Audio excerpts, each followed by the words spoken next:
so if you're looking at communities, if you're looking at the value of them as a tool for this enhanced learning, how would you start to apply it? These practical first steps. I mean, you're already doing that with this concept of selffulness. That's already an amazing first step. But what would you recommend to people who are trying to remake this in their own environment, to rebuild a community? Yeah, so fascinating that you asked this, Paul. And this is part of the work that I do with organizations on how they can, create and intentionally design communities that are transformational in nature. So one of the things that I would definitely suggest is first to have a shared definition of what community means for people.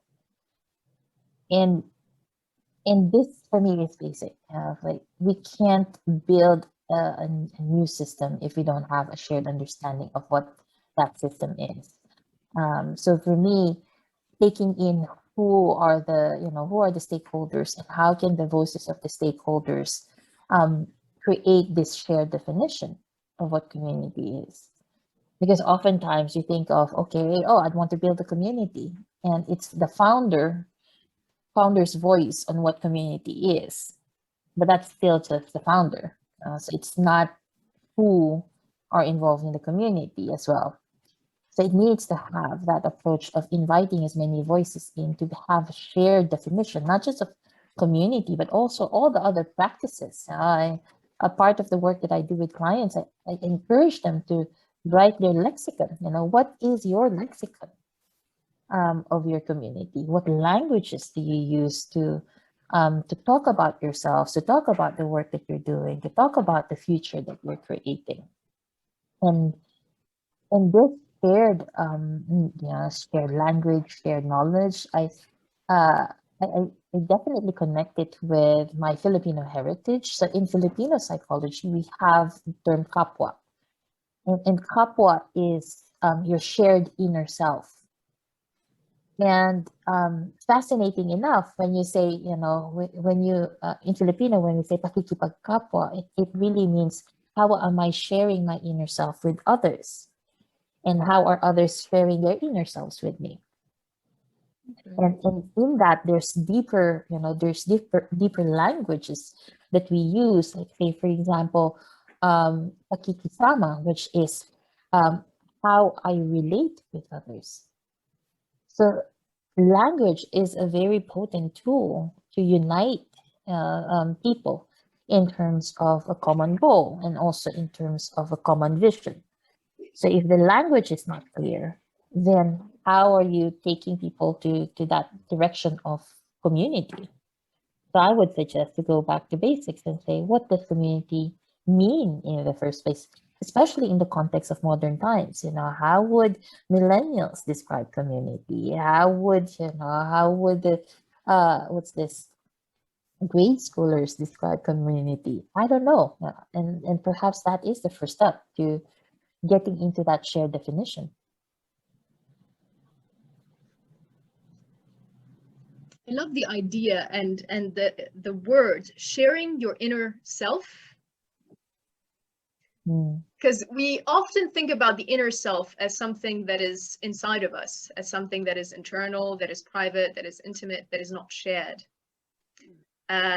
So having the word share and inner self right next to one another, that completely shifts the way we perceive the interaction that we have with our environment.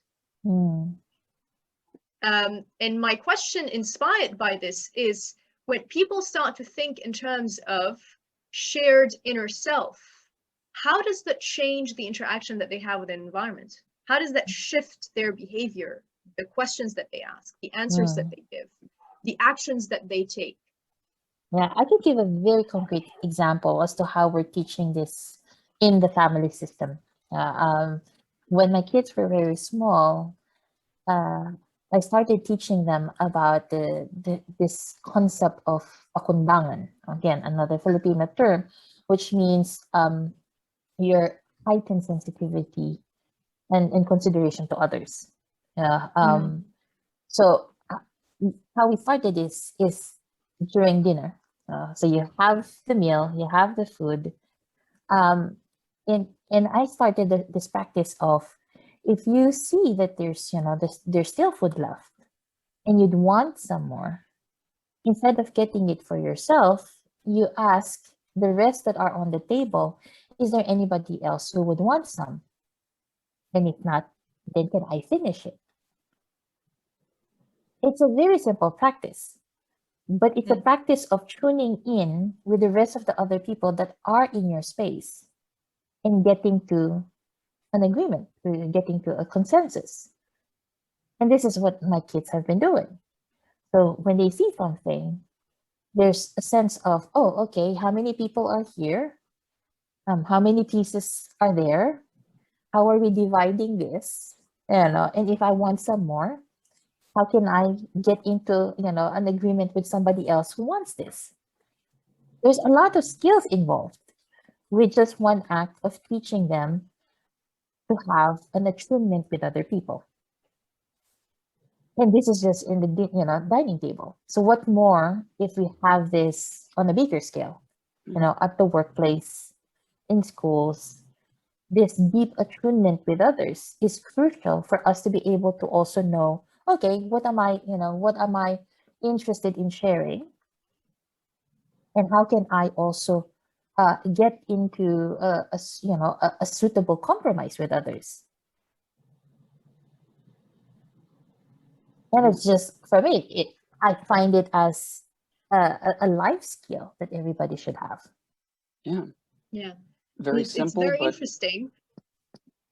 It reminds me of something. It doesn't remind. Actually, I connect it with something else. It's a series of discussions that I've been having with a group of individuals, and it's very much anchored in the idea that we're moving away from an industrial economy that already moved away from a mercantile economy, that already moved away from an agricultural economy, and we're moving towards an intangible economy.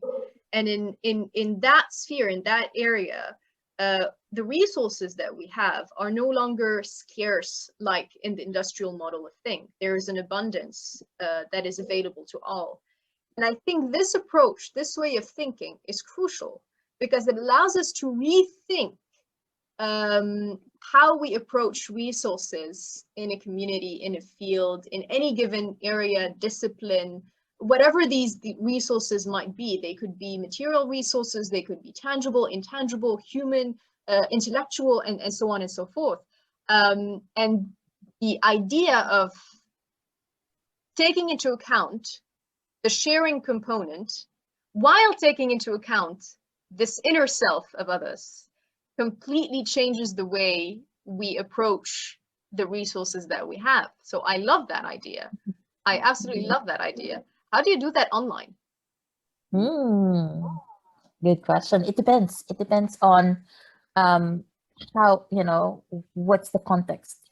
One of the things that I'm also very particular in is being able to read the room, like whatever space you are in. So looking at who does most of the talking space, who doesn't share their voice, and how do you encourage that? That is the attunement, right? So if you are in an online space, that's also one thing to consider. How are we all sharing our voices? Because the tendency for specifically online spaces are for the ones that are most vocal to be the ones that are most heard. So how can we level the playing field for everyone to have their voices heard?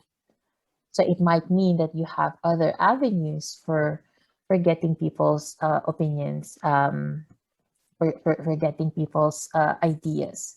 So it's not just a one-track way. And this is also why I love the work of neurodiversity.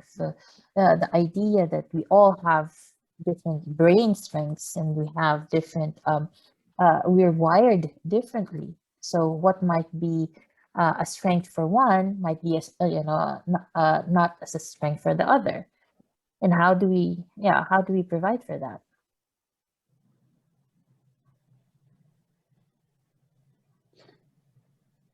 So when you're looking at that, that diverse viewpoint, when you're looking at how, you know, you don't ask a duck to run a marathon, you know, everybody's have you heard of that, the animal story? right, exactly. You don't ask a fish to climb a tree, you don't ask a duck to run a marathon. These are just things you don't do. They don't make any sense. But we've all got these different perspectives, these different strengths, and I think that is it's incredible every time I hear about someone who's putting this into practical practice, who is making future educational spaces that recognize and value this. It makes me happy for the inner Paul that grew up needing this. Because, I mean, again, we're all wired differently, and we all have, you know, different ways that we, even as children, could start interacting and giving back to our communities and feeling fulfilled in part of that process, because that's a big part of instilling a value for community, is instilling a value for the self and what we can do in a community.